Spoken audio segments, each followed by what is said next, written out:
এমন প্রশ্ন ঘুরপাক খাচ্ছে বাতাসে। কথায় কথায় উপদেষ্টাদের বিরুদ্ধে সমন্বয়কদের হুঁশিয়ারি এই প্রশ্নকে আরো ভারী করে তুলছে। তবে কি এসব নিয়ে বিপাকে পড়েছেন ডক্টর ইউনূস? এখন প্রশ্ন হচ্ছে, যারা ডক্টর ইউনূসকে ক্ষমতায় বসালেন তাদের সাথে কি কারণে দূরত্ব বাড়ল তাদের? অন্তর্বর্তীকালীন সরকার আপনারা আপনাদের জায়গা থেকে কি অ্যাকশন নিচ্ছেন? 5 মাস পরে কেন আমাদের আবার শহীদ মিনারে এক হতে হলো?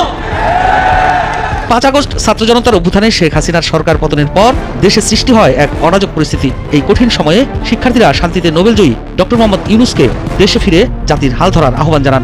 অন্তর্বর্তী সরকারের প্রধান উপদেষ্টা হিসেবে শপথ গ্রহণ করেন হাসনাত সার্জিস নাহিদ আসিফদের অনুরোধে। কিন্তু যারা ডক্টর ইউনূসকে ক্ষমতায় বসালো আজ তারাই তাকে নানা কারণে হুঁশিয়ারি দিচ্ছেন। তবে কি বিশ্বাস আর সম্পর্কে ফাটল ধরেছে? আমরা হুঁশিয়ার করে বলতে চাই, আমরা আবারও রাজপথে নামবো। কথা ছিল বৈষম্য বিরোধী ছাত্র আন্দোলনের নেতৃত্ব 31 ডিসেম্বর কেন্দ্রীয় শহীদ মিনার থেকে জুলাই বিপ্লবের ঘোষণাপত্র প্রকাশ করবেন, কিন্তু তা হলো না। রাতারাতি বদলে গেল কর্মসূচি। একই সমাবেশস্থল, শুধু কর্মসূচি পরিবর্তন হয়ে গেল মার্চ ফর ইউনিটি বা ঐক্যের যাত্রায়। বাংলাদেশের বিভিন্ন প্রান্ত থেকে বৈষম্য বিরোধী ছাত্র আন্দোলন এবং জাতীয় নাগরিক কমিটির নেতাকর্মীরা জমায়েত হন শহীদ মিনারে।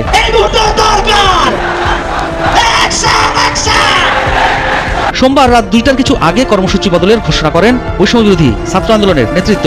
সোমবার রাতেই প্রধান উপদেষ্টার প্রেস উইং থেকে জানানো হয়, গণঅভ্যুত্থানের একটি ঘোষণাপত্র তৈরির বিষয়ে উদ্যোগী হয়েছে অন্তর্বর্তী সরকার। ডক্টর মোহাম্মদ ইউনূসের অন্তর্বর্তী সরকারের এই পদক্ষেপের পরেই নিজেদের কর্মসূচি বাতিলের সিদ্ধান্ত নেন বৈষম্য বিরোধী ছাত্র আন্দোলনের নেতৃত্ব।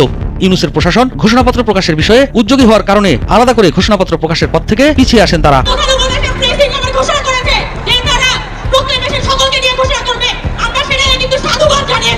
অন্তর্বর্তী সরকারের অন্যান্য উপদেষ্টাদের পাশাপাশি বৈষম্য বিরোধী ছাত্র আন্দোলনের 3 জন উপদেষ্টা রয়েছেন। এছাড়াও খোদ প্রধান উপদেষ্টাকেই তারা বসিয়েছেন মসনদে। তবে তাদের মাঝে হঠাৎ কেন এই দূরত্ব?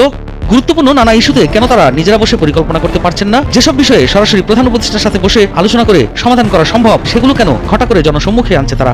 জনমনে প্রশ্ন উঠেছে, তাহলে কি সরকারের সাথে দূরত্ব বাড়ছে হাসনাত সার্জিসদের, নাকি সব লোক দেখানো? অনেক রাজনৈতিক দল নির্বাচনের জন্য পাগল হয়ে যাচ্ছে। আমরা তাদের উদ্দেশ্যে বলতে চাই, আমরা নির্বাচনের জন্য রক্ত দেইনি। আগে দেশের সংস্কার হবে, তারপর হবে নির্বাচন। মঙ্গলবার বিকেলে সমাবেশ থেকে বৈষম্য বিরোধী ছাত্র আন্দোলনের তরফে ইউনূসের প্রশাসনকে সময়সীমা বেঁধে দেওয়া হয়েছে। বৈষম্য বিরোধী ছাত্র আন্দোলনের আহ্বায়ক হাসনাত আব্দুল্লাহ জানান, 15 জানুয়ারির মধ্যে জুলাই গণঅভ্যুত্থানের ঘোষণাপত্র জারি করতে হবে। বস্তুত জুলাই বিপ্লবের ঘোষণাপত্র ঘিরে গত কয়েকদিন ধরেই বাংলাদেশের রাজনীতিতে চর্চা শুরু হয়েছে। ইউনূসের অন্তর্বর্তী সরকার প্রথমে বৈষম্য বিরোধী ছাত্র আন্দোলনের এই ঘোষণাপত্র প্রকাশ কর্মসূচি থেকে নিজেদের দূরত্ব তৈরি করেছিল। তাদের বক্তব্য ছিল, এটি পুরোপুরি বেসরকারি একটি কর্মসূচি, অন্তর্বর্তী সরকারের সঙ্গে এর কোনো যোগ নেই।